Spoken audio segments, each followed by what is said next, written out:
Hello दोस्तों, मैं सुनाने जा रही हूँ हकीकत को बयां करती हुई कहानी माई डेविल हस्बैंड सीजन 1। अभिमन्यु अधीरा को हक करते हुए बड़े प्यार से ड्रेसिंग किया। तभी अभिमन्यु पीछे मुड़कर देखा तो माही की नज़र दोनों पर थी। अभिमन्यु अपनी कमर पर लगी रिवॉल्वर निकाल कर टेबल पर रखा तो माही, सर मुझे ऑफिस का काम खत्म करना है। अधीरा इस बात को लेकर खिलखिला उठी। फिर अभिमन्यु को झुकाकर उसके कान में बोली, आपकी सेक्रेटरी कितनी डरपोक है अबीर सी। अभिमन्यु थोड़ा सा अपना माफिया टसन दिखाया। क्या तुम्हें मुझसे डर नहीं लगता अधीरा? अधीरा, पहले लगता था, एकदम खड़ूस जिद्दी डेविल हस्बैंड की तरह करते थे, लेकिन आजकल तो प्यार आता है। आप बिल्कुल बदल चुके हैं अबीर सी, और मुझे आपका बदला हुआ रूप बेहद पसंद है। अपने चेहरे को हाथों से ढकते हुए बोली। अभिमन्यु अधीरा के बेहद करीब था। दोनों एक दूसरे में खोए हुए थे। अभिमन्यु ने अधीरा को बिस्तर पर लिटाया। अधीरा के लंबे बाल अभिमन्यु की शर्ट के बटन में उलझ गए। अधीरा, आउच! अभिमन्यु अधीरा के चेहरे की तरफ देखा, फिर उलझे हुए बालों की तरफ। अधीरा की सांसें तेज थी। अभिमन्यु अधीरा के बालों को सुलझाते हुए बोला, सच में अधीरा, तुम बहुत खूबसूरत हो। अधीरा हल्की सी स्माइल देते हुए बड़ी बड़ी आंखों से अभिमन्यु को निहारे जा रही थी। बटन में फंसे बाल को निकाले अभिमन्यु सीधा बैठने के लिए हुआ, लेकिन हाथ फिसल गया। अभिमन्यु धड़ाम से बिस्तर पर आ गिरा। अधीरा की आंखें बड़ी हो गईं। सॉरी अधीरा, वो गलती से हाथ फिसल गया। अधीरा ने अभिमन्यु को अपने करीब देखा तो थोड़ी सी स्माइल करते हुए, ओके माय डेविल्स हस्बैंड, आप जानबूझकर गिरे हो ताकि आपकी अधीरा आपको महसूस कर सकें। दोनों एक दूसरे में मसरूफ़ थे। तभी कल्याणी जी ने आकर दरवाज़ा नॉकआउट किया। अभी देखो ना, ये कौन आया है। अधीरा थोड़ा सा टेढ़ा मुंह करते हुए बोली, ओह कम ऑन बेबी, दादी ने आपको गलत वक्त पर बुला लिया। फिर दोनों जोर से हंसने लगे। अभिमन्यु रूम से बाहर आया तो चेहरा खुशी से लाल था। कल्याणी जी थोड़ा सा छेड़ते हुए बोली, बड़े खुश नज़र आ रहे हो।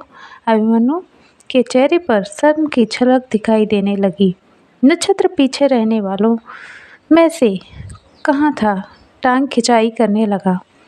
आजकल भाभी भाई को कुछ ज़्यादा ही प्यार जता रहे हैं। अभिमन्यु नक्षत्र के पीछे दौड़ा।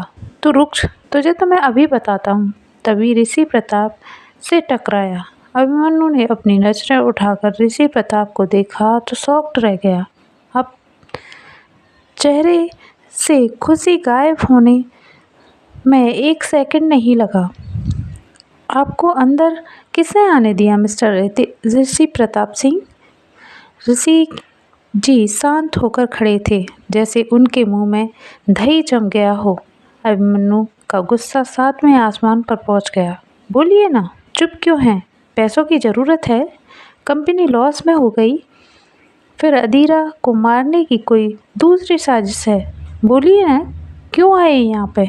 कल्याणी जी धीरे स्वर में बोली, शांत हो जाओ अभी, एक बार अपने डैड की पूरी बात तो सुन लो, फिर तुम्हें जो भी डिसीजन लेना है ले लेना।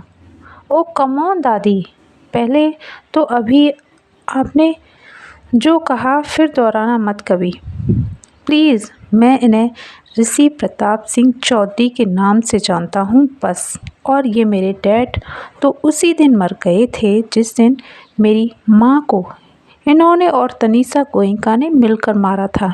नक्षत्र को ये सब सुनना बिल्कुल अच्छा नहीं लग रहा था, लेकिन वो अभिमन्यु की बातों को नेग्लेक्ट करते हुए बाहर की ओर चला गया। अभिमन्यु चीखते हुए बोला, प्लीज़ दादी, इस इंसान से कहिए मुझे डेविल बनने पर मजबूर न करे। आज मेरी पत्नी जिस दौर से गुजर रही है उसके जिम्मेदार सिर्फ और सिर्फ ये इंसान है। अधीरा को अभिमन्यु के चीखने की आवाज़ आई तो घबरा कर उठने की कोशिश करने लगी। तभी कल्याणी जी, अभी चीखो मत, अधीरा ये सब सुनेगी तो उसके दिमाग पर असर पड़ेगा। रूम का माहौल गर्म हो चुका था। कल्याणी जी अधीरा को देखने आई।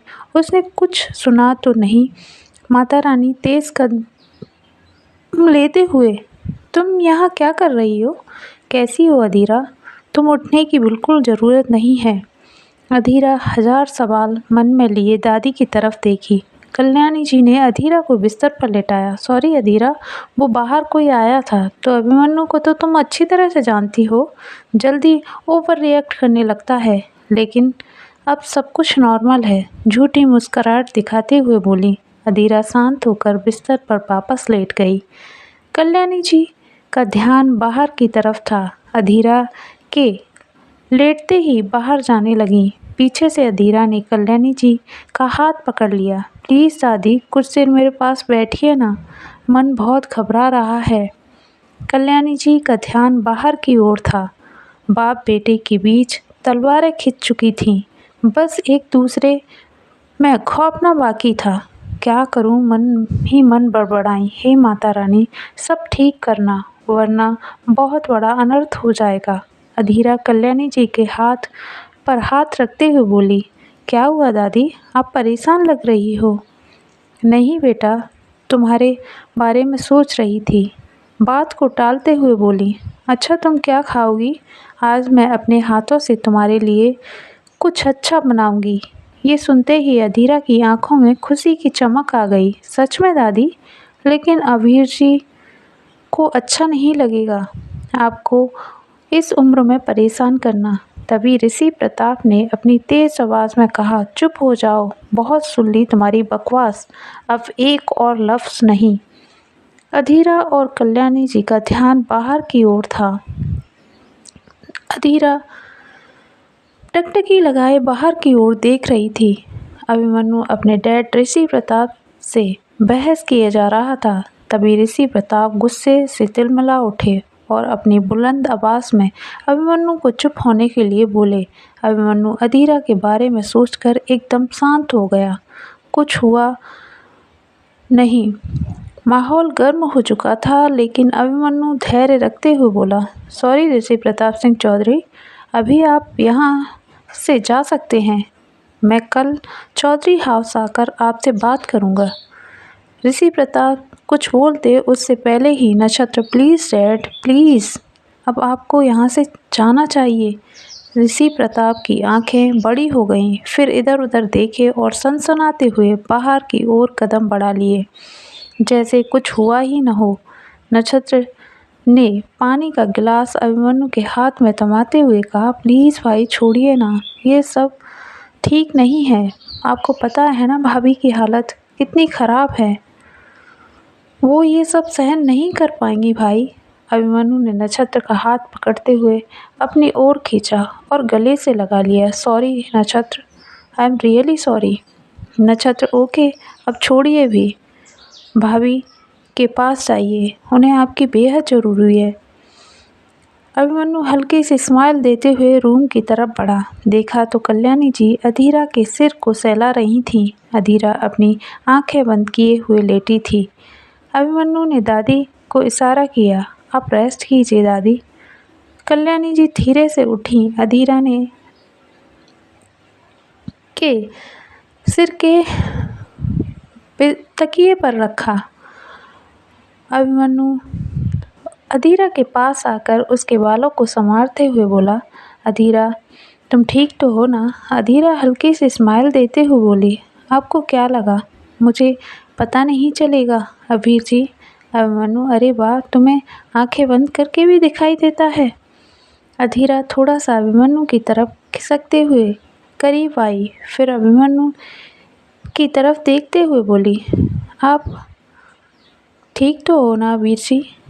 लेकिन सिर्फ आप ही दिखते हो, कोई और नहीं। अभिमन्यु अधीरा के माथे को चूमते हुए बोला। अधीरा का चेहरा शर्म से लाल था। अधीरा अभिमन्यु से नजरें चुरा ली। अभिमन्यु, क्या हुआ अधीरा? अधीरा हल्की सी स्माइल दी। कुछ नहीं है वीर जी, मुझे कुछ पूछना था। आपने मेरी मांग में सिंदूर कब लगाया? अभिमन्यु, क्या अधीरा, मैं तुम्हारी मांग में हर रोज़ अपने हाथों से सिंदूर लगाता हूँ तुम्हें पता नहीं चला। तुम जल्दी ठीक हो जाओ और मुझे कुछ भी नहीं चाहिए। अधीरा अभिमन्यु की आंखों में आंखें डालकर बोली, बिल्कुल मैं ठीक हूँ अबीर जी, अब घाव भी काफ़ी भर चुका है। तो फिर आपके चेहरे पर ये उदासी कैसी? आपको पता है आज जब आप उदास होते हैं तो बिल्कुल अच्छा नहीं लगता। अभिमन्यु धीरे से अधीरा के बालों को सहलाते हुए बोला, हाँ मैं बहुत जिद्दी हूँ और ये जिद मेरी पता नहीं कहाँ से कहाँ ले जाएगी। अधीरा की नाक पकड़कर खींचते हुए बोला, तुम भी कम जिद्दी नहीं हो अधीरा, आप बहुत खड़ूस हो। तभी खिड़की से चांद की रोशनी पर्दे को पार कर बिस्तर तक आ गई। अभिमन्यु अधीरा को चांद की तरफ इशारा किया, तुम मेरी चांद हो अधीरा, मैं तुम्हारा एक चेहरा। अधीरा अभिमन्यु की बात सुनी तो मुस्कुरा उठी। अभिमन्यु ने हल्की सी स्माइल देते हुए कहा, अधीरा 6 महीने मेरे तुम्हारे बगैर कैसे बिताए हैं ये मैं ही जानता हूँ। मैं मर मर के जिया हूँ। अभिमन्यु की पलकों को अपने हाथ में बंद करते हुए माथे को चूम लिया। कहाँ खो गए अबीर जी? दोनों एक दूसरे को देख रहे थे। आज दोनों की जिंदगी का वो हसीन पल था जिन्होंने सालों से इंतजार किया था। अभिमन्यु इस पल को बर्बाद नहीं करना चाहता था। अधीरा अभिमन्यु के पास बैठी हुई थी जैसे कोई गुड़िया हो जिसे अभिमन्यु बड़े प्यार से देख रहा था। कभी इधर तो कभी उधर, दोनों खिलखिलाहट की 4 दीवारों में कैद थे। अधीरा ने हॉस्पिटल की ब्लू ड्रेस पहन रखी थी। तभी अभिमन्यु उठकर खड़ा हुआ। एक सेकंड में अधीरा मैं अभी आया। अभिमन्यु तेजी से डग भरते हुए अपने रूम में आया। जल्दी से कबर्ड खोलकर वहीं से अधीरा की ड्रेस उठाई। 7 महीने पहले अधीरा के लिए ली थी पिंक कलर की खूबसूरत ड्रेस, लेकिन वो दे न सका। आज वो मौका था। अभिमन्यु ड्रेस लेकर अधीरा के पास आया। अधीरा अपनी पलकें झुकाए लेटी हुई थी।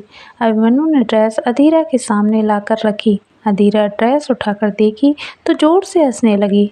अबीर जी, आप हद करते हैं, आपको मेरा साइज़ नहीं पता। देखिए ये 2 साल के बच्चे की ड्रेस होगी। अभिमन्यु अधीरा की तरफ देखने लगा। मैं तुम्हारे लिए ही लाया था अधीरा।